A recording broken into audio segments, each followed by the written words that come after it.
Ooh. Global Affairs Unfiltered. I'm Jack Stockwell, and, well, sorry.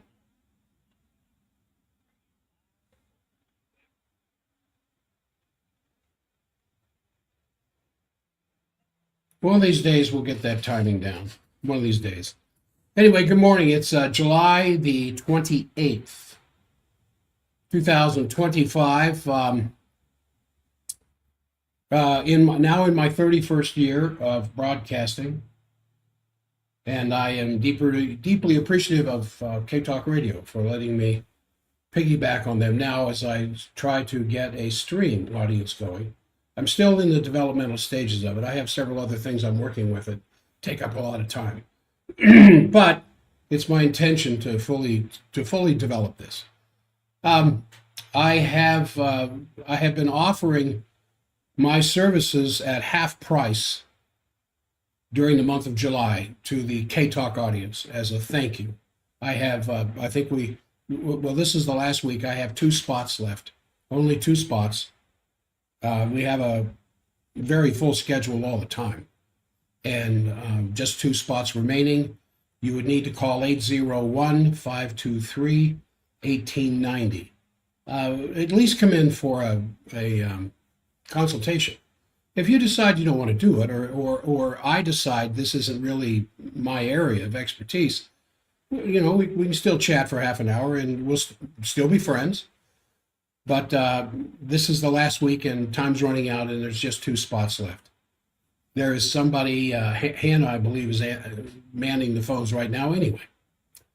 Okay, let's go on here. I titled this on the stream, who's going to win? Who's going to win here between Tulsi Gabbard and the Epstein file thing? But it doesn't matter because the war party is so in control, it doesn't matter. These things are just diversions to take your attention away from the fact that nukes are currently being shipped to England. And that is far scarier in my mind than either what Tulsi Gabbard found out or what is still remaining to be revealed with the Epstein file. So, Director of National Intelligence, Tulsi Gabbard, last Wednesday at a White House press briefing, dropped the second bombshell documenting the criminal activity carried out by the Obama administration around the Russiagate hoax. And Gabbard declassified a 2020 report prepared by the House President Select Committee on Intelligence and summarized its findings on the media that there was, quote, no direct information or reliable intelligence to back the claim widely disseminated by the outgoing Obama administration, which asserted that Russia colluded to help President Donald Trump get elected in 2016. She emphasized that those lies were intentionally concocted, come on, Jack, concocted and spread by Obama and his top operatives to try to overturn the results of the 2016 election. So a couple of days later, on Friday, this last Friday, she documented how then President Obama had called and personally led a secret December 9th, 2016 White House meeting, including CIA Director Brennan, FBI Director Comey, DNI Clapper, then National Security Advisor Susan Rice, Secretary of State John Kerry, Assistant Secretary Victoria Nuland, and others, where, according to Gabbard, quote, Obama directed the intelligence community to create a new intelligence assessment that detailed Russian election meddling, even though it would contradict multiple intelligence assessments released over the previous several months. The new intelligence assessment Obama ordered was to replace an earlier one, which had reached the opposite conclusion. So, kind of the truth be damned.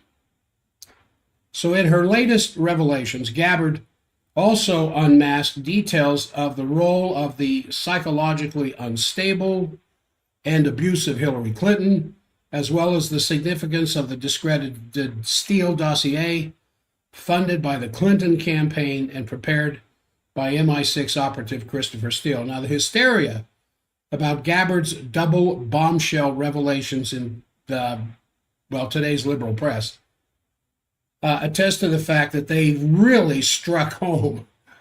But the forest should not be missed for the trees, because as scandalous as this filthy operation was against Trump, and there are two central policy points which are even more important. Number one, that the policy behind the Russiagate fraud is to, at all costs, prevent cooperation between the United States and Russia to secure global peace through development, up to and including by provoking nuclear warfare between the two superpowers. And that it is the British who are the authors of this policy, and who designed and ran the entire operation and are still doing so to this day. So it is that policy which now has to be purged entirely from Washington, because the British policy of strategic escalation is still in operation, operating by sidestepping around, under, above, behind, and smack right through the middle of the Trump presidency. So nearly daily, Moscow is warning that we are on a trajectory to world war. I had several news releases, especially from the Russian media, from several different spokespersons on behalf of the Russian Federation, where at least once a day, one of them is warning of war, and that the West has got to slow down. And so while you have MERS doing what he can to get the Taurus missile into the Ukraine, on the oceans, we are shipping nukes to England. They were taken out in 2008, and now they're coming back. So the United States, in shipping warheads to the United Kingdom, where they are now, as I said, housed for the first time since 2008, at exactly the moment when the leading British defense policymakers are calling for the use of nuclear option against Russia, openly calling for it. No special codes, no kind of Navajo wind talkers code system that nobody can detect except a few people. No, it's right there in the press. So Kremlin spokesperson Dmitry Peskov told the press yesterday that there is no point in holding a nuclear 5 summit at this point because, quote, we see a line towards escalation of tension, towards militarization, including nuclear militarization. So the Foreign Minister Lavrov, one of the only statespersons left alive on the planet, on July 22nd, excoriated as he called them, the unhinged Europeans, led by the British, who are inciting their people in every way possible, instilling in them the spirit of Goebbels' propaganda that Russia is an existential threat. Lavrov urged Europe to instead take, quote, the reasonable approach that the Trump administration showed in at least being willing to sit down and talk with the Russian government. Well, talking is a good start, but the actual driving force to war, including the feral, unthinkably cruel depopulation policies underway in Gaza, is the City of London and Wall Street's desperate effort to sustain the unsustainable $2 quadrillion derivatives bubble that they created come hell or high water. So the latest insane gambit to try and keep the bubble afloat now, of course, as you well know, is cryptocurrency. And this involves a vast new expansion of worthless monetary aggregates. After quantitative easing, then there was quantitative tightening, and then they ran their course up through 2021, I think it was. It was no longer enough to bail out the bubble. So I would agree with Schiller Institute that is calling this latest one quantitative frenzy. Which can't work. It won't work. If you buy into it, be prepared to lose your shirt. Very bold steps are needed to expose and reverse this British travesty against the Trump attempt to establish peace with Russia and to address the breakdown crisis of the entire transatlantic financial system. Americans and Europeans have allies, not enemies, on both counts in China, Russia, and other nations of the global majority. Once they can get themselves free of the chains, the entanglement, the tie-downs that have come to them from British geopolitical policies. So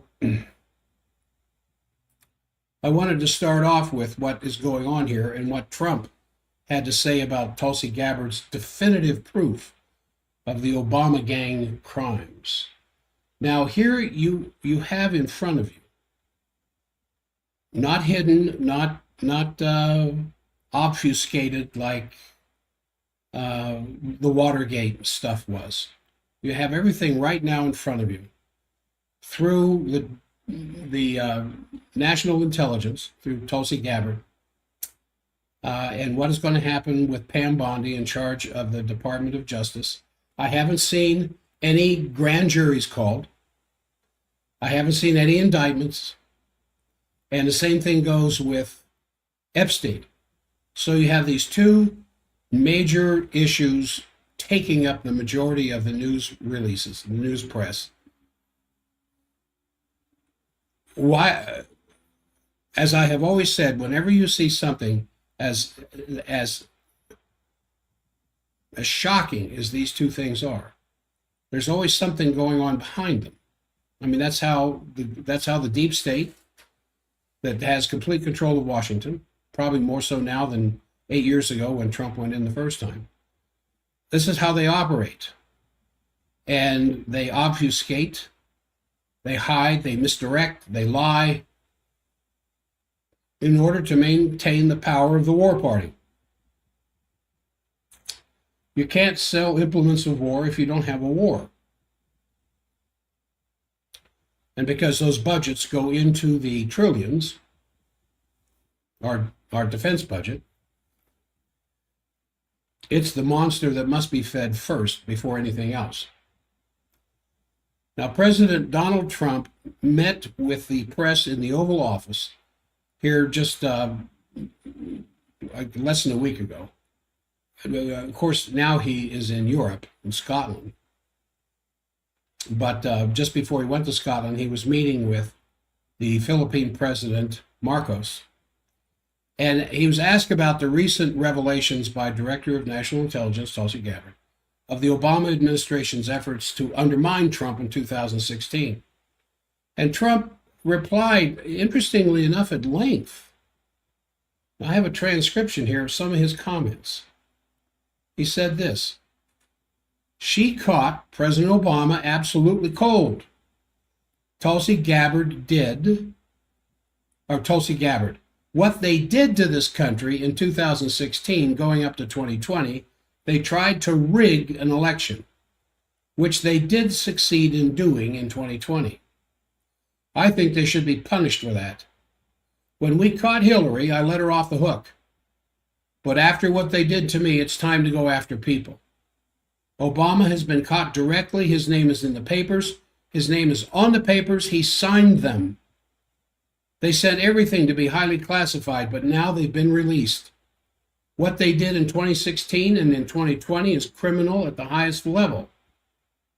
Then he was asked, well, Mr. President, who should be targeted first? And he said, well, President Obama started it. Biden was there, Comey was there, Clapper, the whole gang, Brennan, all there in this room. They have them stone cold. The leader of this gang was Barack Hussein Obama. He's guilty. This was treason.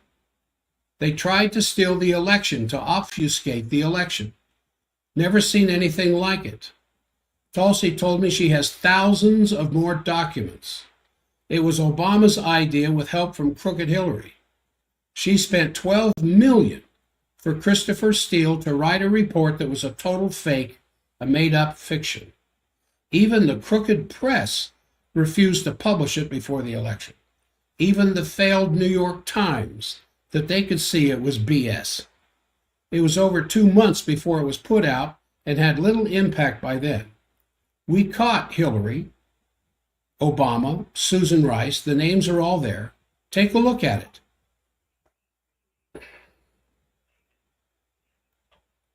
Never such a thing in the history of our country. It morphed into the 2020 race, which was rigged. Millions of people came into the country. The FBI under Comey was crooked as hell. Read the Horowitz report on Comey and his cronies. You should all read it. This is not evidence, this is proof. Obama was seditious. He tried to run a coup. Trump then brought up the auto pen. Biden didn't even know what was going on that was being signed for him.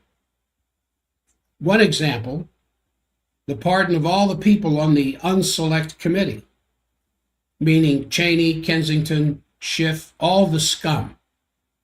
So he said, what is the next step? He said the Department of Justice must act. We have very good, very loyal head of the Department of Justice, Pam Bondi. It is now her decision.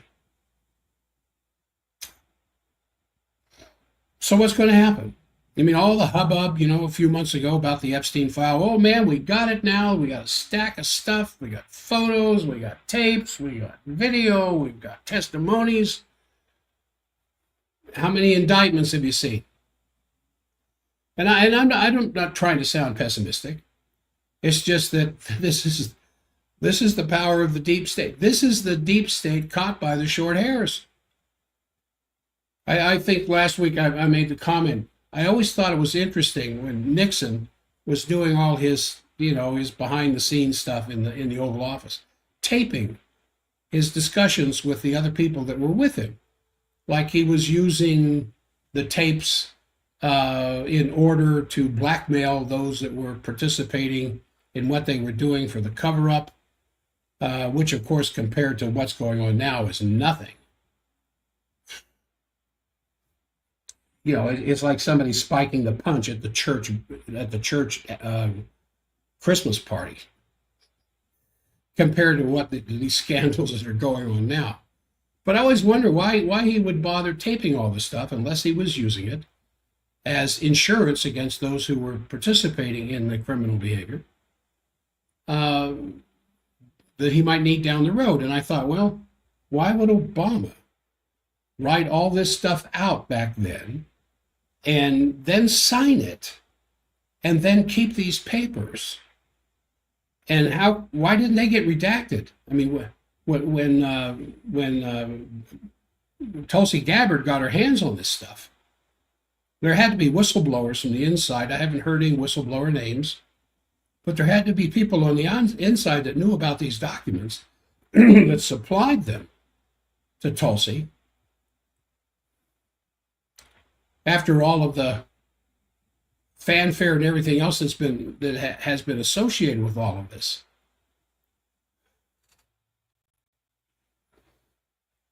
Will we see indictments? You have to have a grand jury. You can't have an indictment without a grand jury.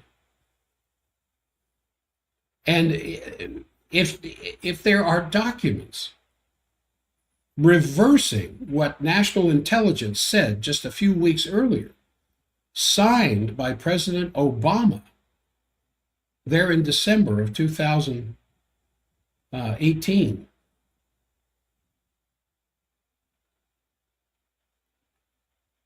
No, 2008. No, when did Trump went in 16? No, December of 2016. Trump didn't go until the following January. Signed by President Obama. Here's where you're going to find out how powerful the deep state is. Now, hardly ever does Obama comment on anything that's going on anymore with either the Biden and Harris campaign and then the Harris campaign, or even Trump, until this came out. And he finally started making comments and just calling it a bunch of BS and superstition and made up stuff. I don't know how he can say that if they have documents with his signature on it. But that's the one thing I wanted to start off this morning.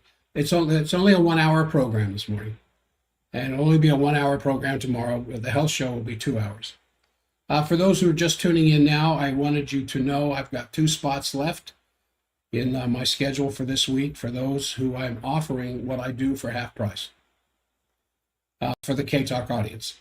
Just say, hey, I'm a K-Talk listener, and I want to take advantage of Dr. Jack's offer for his initial care at half price. It's just my thank you. And a lot of people taking advantage of this. More people have taken advantage of it than I was expecting. But it's a half hour. There'll be an exam and a discussion of your history, what I do and whether I think I can help you or not.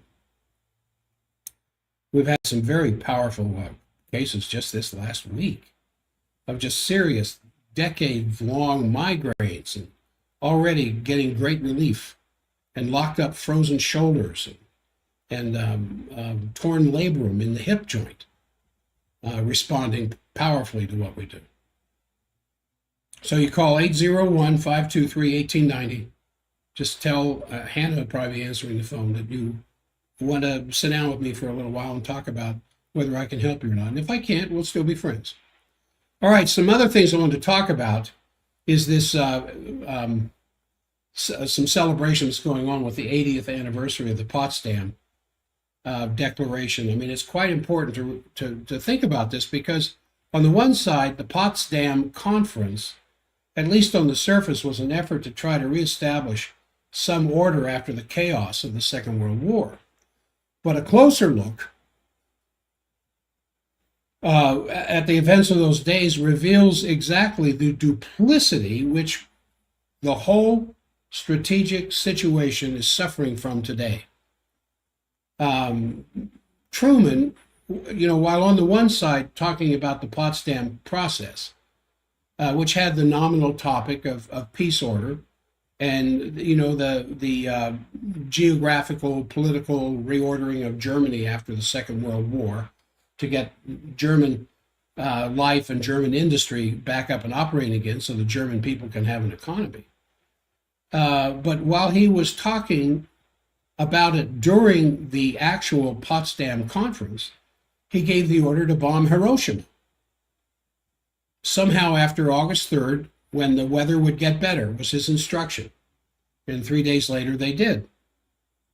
Churchill, for his part, had already commissioned his staff in April and May to work out this Operation Unthinkable, is what he called it.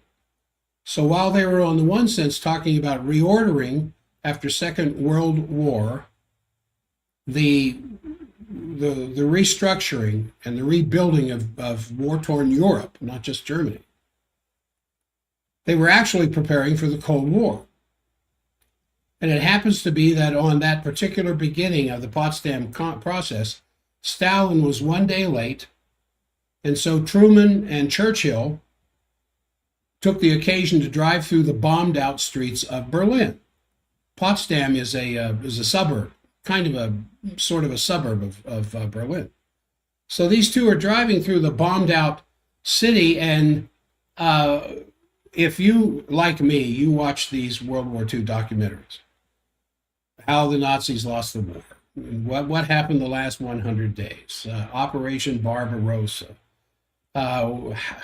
how did the Russians win at Stalingrad? Just a lot of, I don't know, I just find this stuff fascinating, especially when it comes to war. And so I have seen documentaries of what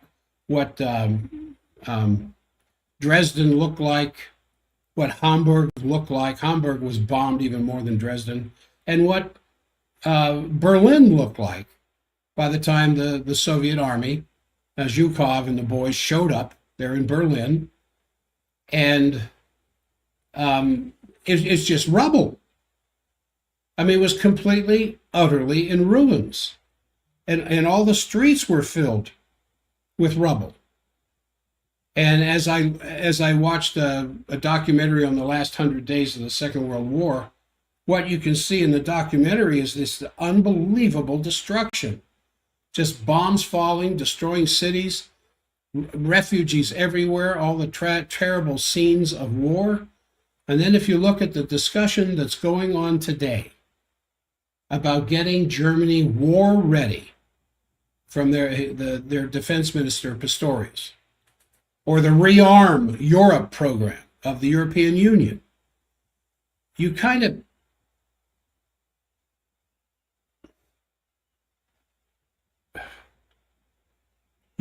have this feeling that the entire horrors of the Second World War may have been completely forgotten, except for some old people who might still be alive, who survived the Second War generation. There seems to be a complete amnesia about what the horror of war actually means. So I think it's quite important that people take a look at these. They're on YouTube, just an incredible number of videos, very scholarly, put together, maps, dates, faces, testimonials of what was involved leading up to the failure of the Nazi regime, the failure of the Wehrmacht, the big mistakes the Wehrmacht made. If Hitler hadn't gone east into Russia, he kept that massive fighting force in Europe. Probably all the countries of Europe would be speaking German today. And so I think it's quite important that this thing does not disappear in the memory of the world, especially the Germans. And Tucker Carlson comes out the other day and says the Germans are the most masochistic people on the planet because they're propelling themselves right back into the same situation where they're almost asking for the end of civilization by getting a war started between NATO and Russia, which more and more people now are coming out and saying it's unavoidable. I mean, McGregor is saying it, Johnson's saying it, McGovern is saying it, Crook is saying it, Dr. O is saying it. Now, objectively, this is absolutely not tenable. Because if you look at the military expenditure of NATO and compare that to Russia, it's a complete imbalance to the disadvantage of Russia by an order of magnitude.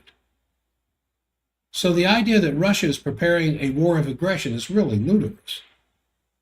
I mean, I think it's important to keep this historic memory alive if you want to avoid a catastrophe, because this amnesia seems to work so well that even if the horrors of the genocide going on in Gaza are visible to anybody who takes the time to turn on the right channel,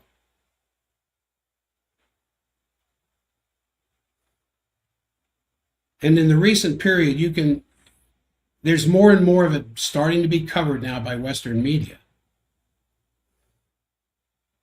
This amnesia of what was left after World War II, the amnesia that the Western world is displaying towards the genocide in Gaza. You know, in Germany, for example, which had been blocking the coverage of Israel and the genocide for a long time, now on German TV, you can see these little tiny children, these babies, these toddlers, appearing as skeletons in the final stage of starvation. And so nobody can say that they're not witnessing the horrors going on in Gaza. Nevertheless, the situation there is far from reaching a necessary breakthrough. I mean, in the last several days, the negotiations collapsed. Basically, Witkoff left. He claimed that Hamas is not acting in good faith, that the U.S. has to pursue other options now. A person from the State Department named Tommy Pigott says, sure, there's hunger, because if there is a humanitarian catastrophe, we have to lay it at the feet of Hamas. Because if they would just surrender, they could end this right away.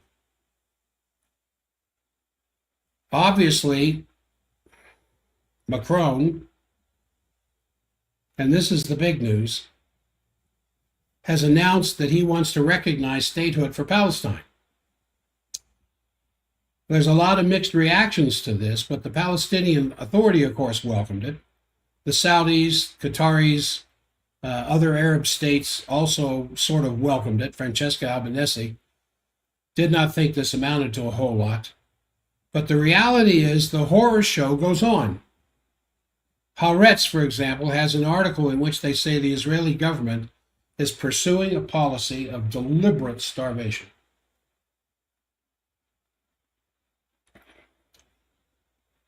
This is a newspaper, a far left newspaper, probably the most leftist newspaper in Israel.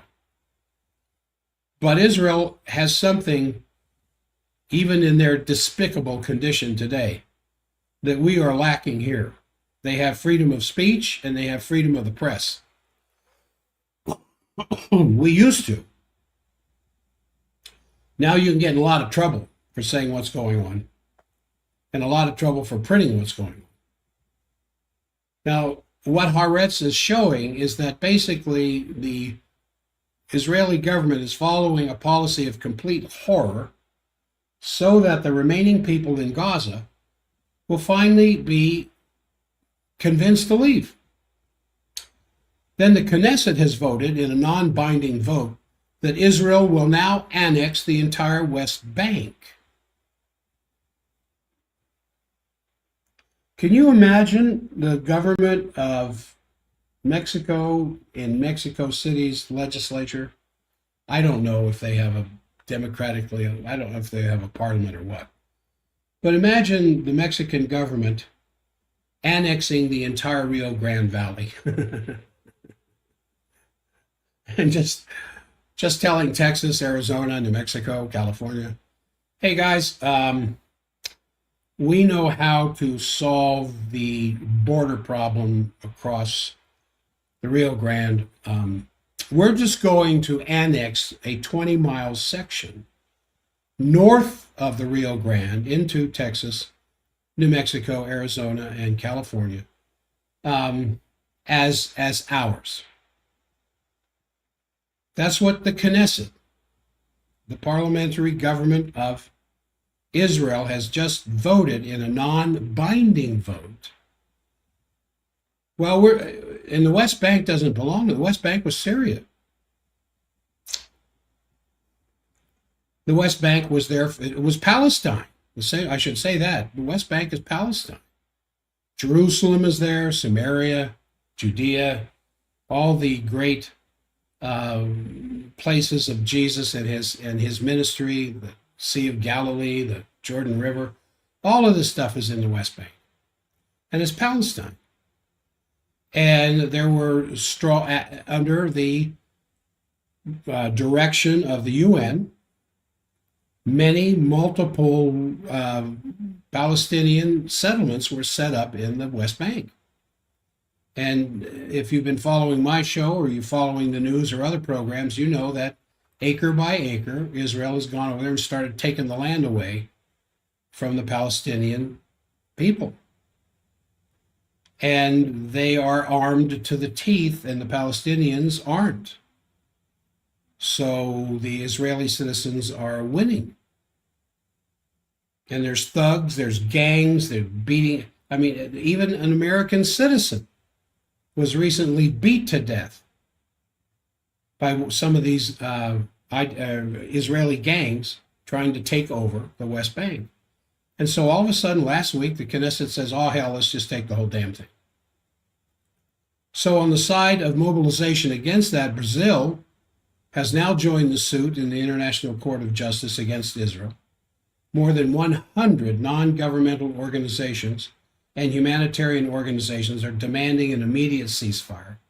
So it looks like at the two-state conference, which will be taking place in the United Nations this week, I believe, judging from preparatory steps, it's not going to be attended on the highest level. So probably not very much is going to come out of it. Is Israel going to attend it? I doubt it. Is the U.S.? I doubt it. Representatives of the PLA, probably, and some of the underlings, but not much is going to come of it.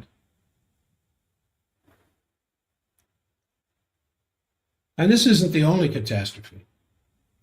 The situation in Ukraine is still building up to maybe being the biggest catastrophe yet.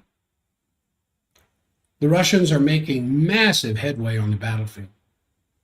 I think it was a part of McGregor's podcast I was listening to the other day, where he said the Russians just aren't talking to us anymore because they know all we're going to do is lie to them. Lie and stall, lie and stall. And they know, and maybe some Taurus missiles have already been delivered to Ukraine from Germany. Germany says no, but who knows? And with nukes being shipped to the United Kingdom at Lockheath since 2008 when they were removed. Why are we sending nukes to England? Why is the European Union calling for a rearmament? Why is Germany calling for be war ready by 2029, 4 years from now?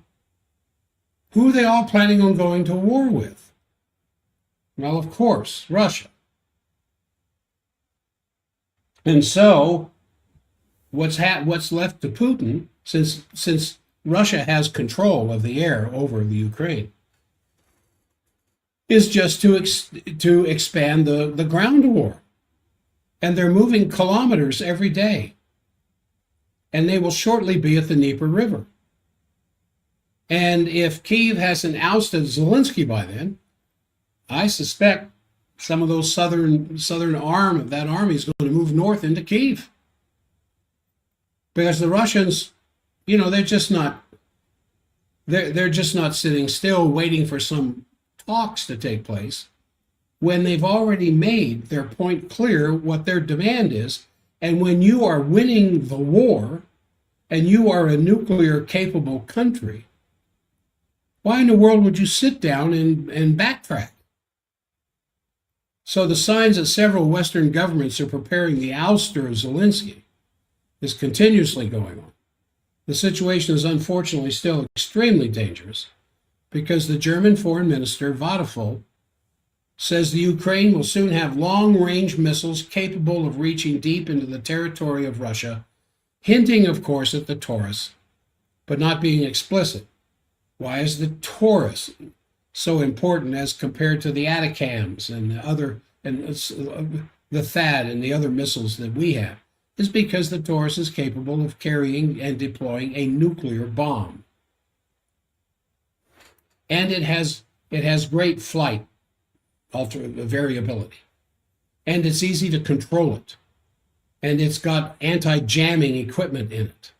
So it's difficult to use EMF to jam it. And as many of the drones sent to Russia by the Ukraine have been knocked down almost as fast as they get in the air through electronic jamming.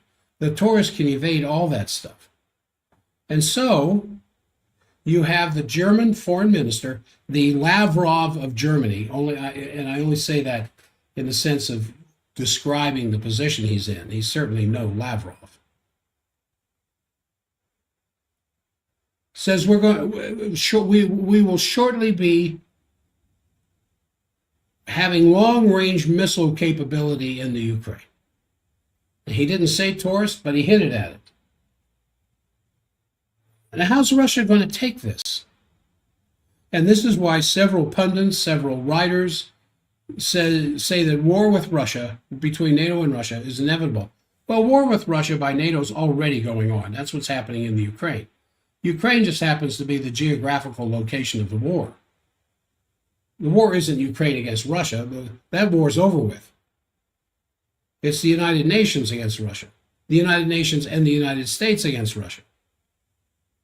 And so part of Trump's campaign a year ago, I'm going to stop what's going on in Ukraine. I'm going to stop what's going on in Gaza within 24 hours. Well, we knew he couldn't do that. But we believed he was going to try to do something that if he couldn't do it in 24 hours, maybe 48, maybe 72, maybe a week. And all he has to do in Gaza is stop sending armament to Israel. Nobody's going to bother Israel right now. Nobody. Not even Iran. As long as Israel doesn't break the ceasefire. So they don't need us to continue to support the genocide in Gaza. Trump can stop the war in Ukraine within 2 weeks, because that's about how much armament they have. So if we stop shipping them the implements of war, they would not only are they running out of people, they would run out of bullets within 2 weeks. So the fact that the United States is now delivering weapons once again to the Ukraine, the State Department just approved $322 million for boosting up the air defenses of the Ukraine. So this situation obviously remains a bit unsettled. And obviously with the coalition of the willing pursuing their policies, and the very dangerous tripartite coalition of the willing treaties between France and Great Britain, between Great Britain and Germany and France, this is still absolutely geared towards political catastrophe that could happen at any time. Good timing. So I think the only counterweight to all of this is the second round. Whoop, something's playing the K-top. The second round of documents which have been released by Director of National Intelligence Tulsi Gabbard.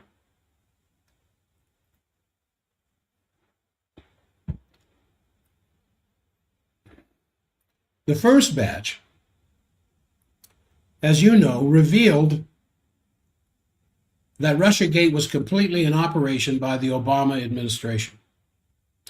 And a lot of documents to back it up had been completely ridiculed. In Germany, for example, there has been no honest coverage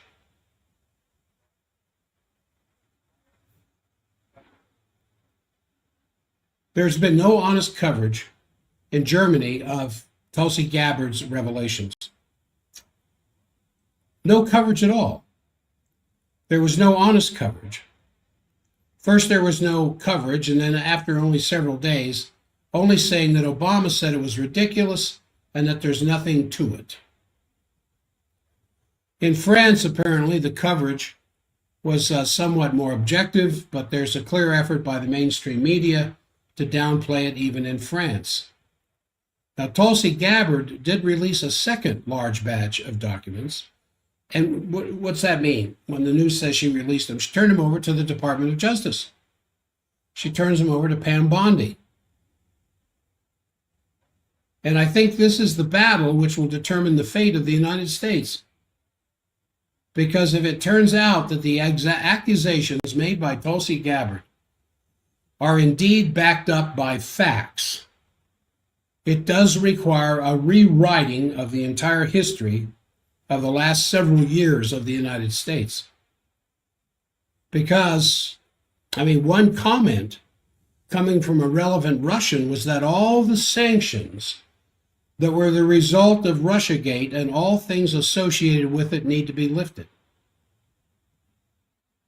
And in a certain sense, not only that, but compensation would have to be paid for by those who are responsible for it. Now, remember when the Obamagate, the Steele dossier, the ridiculous allegations by what's his name? In the military, the lieutenant colonel, I'll think of it in a minute. All these things led to massive sanctions in the Trump presidency against Russia based on these documents. Now, it wasn't Trump these things were coming from Congress. Of course, Trump had to lead it, but these things were coming out of Congress. And so in the German press now is, aha, now that you know that was a bunch of crap, lift the sanctions against us that you imposed on us because of that crap. It's just like the same thing with Ghislaine Maxwell. Apparently, the Department of Justice has had 2 long interviews with her so far. Boy, wouldn't you be, if you were her, wouldn't you be scared to death right now? That you're going to be killing yourself any night?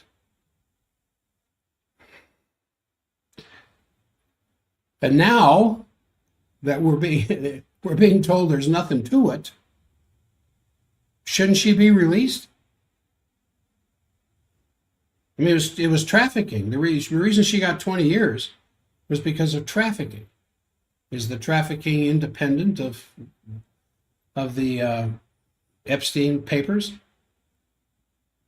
Well, just to sum it all up with a sentence, I think we still are an extremely dangerous trajectory towards World War III.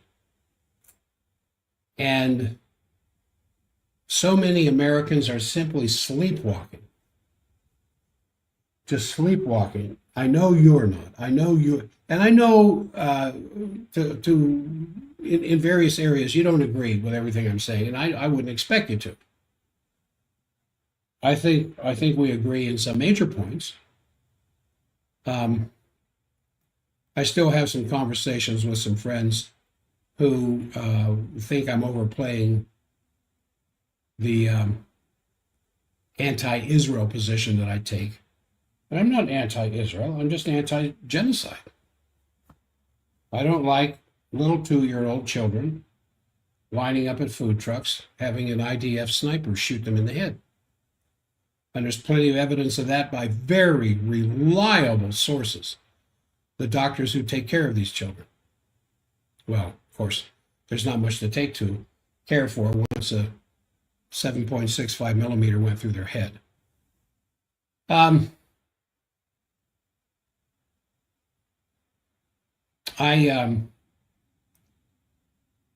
have some more, but it looks like we've only got a few minutes left. You know, the human species,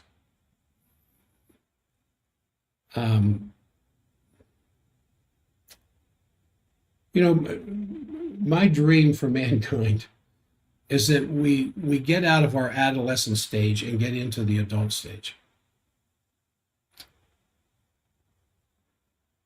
And that everybody, regardless of race, color, creed, sex, whatever else, has the choice materially to develop as a member of the human species into a more loving, creative creature rather than slaves of the state. And this next month is going to be very, very decisive in what's going on in much more than just fundamental ways. Because this present system cannot continue in the same way like the Ukraine war cannot continue. You cannot replace the lack of soldiers in Ukraine with missiles. You can send as many Taurus missiles as you want. It doesn't solve the basic problem that this war is being lost by the simple concept of attrition. The kill rate, the last kill ratio I saw was 12-1. 12 Ukrainians for every 1 Russian. And in the same way, many other things, especially the financial structure of America. Here you have the president almost demanding the director of the Fed to lower interest rates back down to 1%. Right now they're at 4.5% coming out of the Fed. And with everything that's added on top of it, then your housing mortgages are just over 6%. And he's demanding they go from 4.5% back down to 1%, where it was before it jumped when he first went into. I mean, that's where they were coming out of the Obama administration. And of course, the Fed is they talk about how Trump might fire him because the president appoints the director of the Fed, even though the Fed is a private banking system made up mostly of European banks that have control of our credit. And of course, it's been that way since 1917. I know you know that.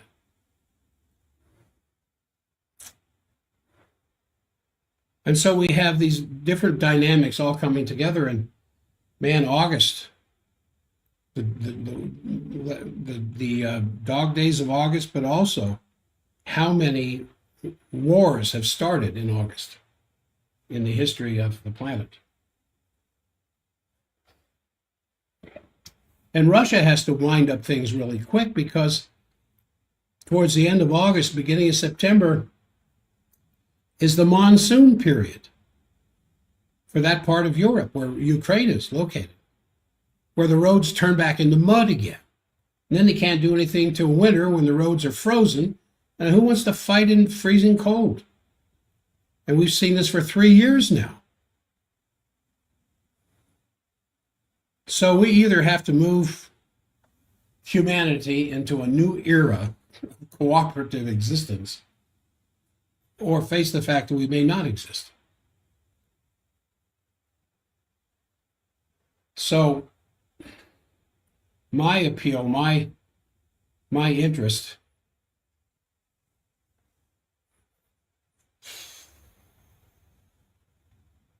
is that we save mankind.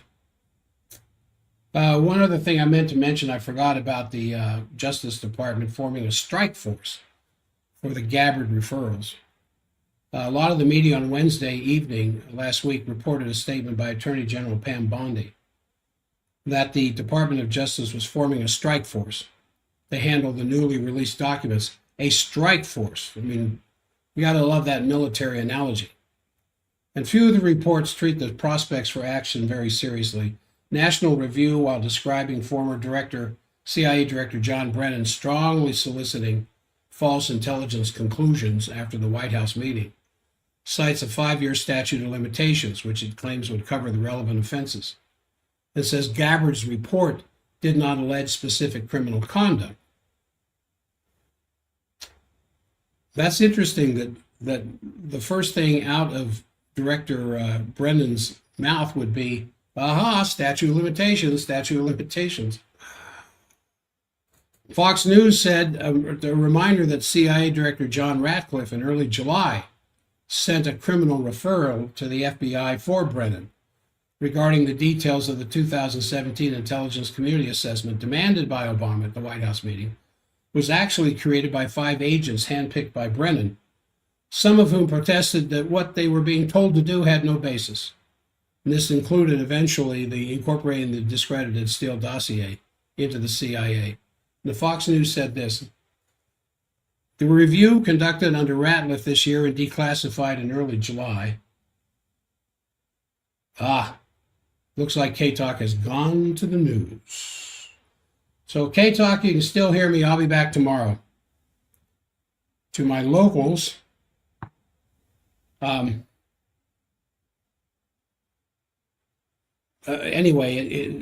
Fox News says, marks the first time career CIA officials have acknowledged politicization of the process by which the ICA was written, particularly by Obama-era political appointees. Bondi said, we will investigate these troubling disclosures fully and leave no stone unturned to deliver justice. The DOJ strike forces are usually formed to investigate the more serious categories of fraud, mail fraud, wire fraud, bank fraud, money laundering, and now collusion in the White House against a duly elected president of the United States. All right, I think that we will wrap up with that. I will be back again tomorrow, picking up where I'm leaving off here. Thank you for those of you who participated with the stream today. I hope we can get more of the K-Talk audience over to this to get rid of those terrible interruptions. So be safe out there. Keep your wits about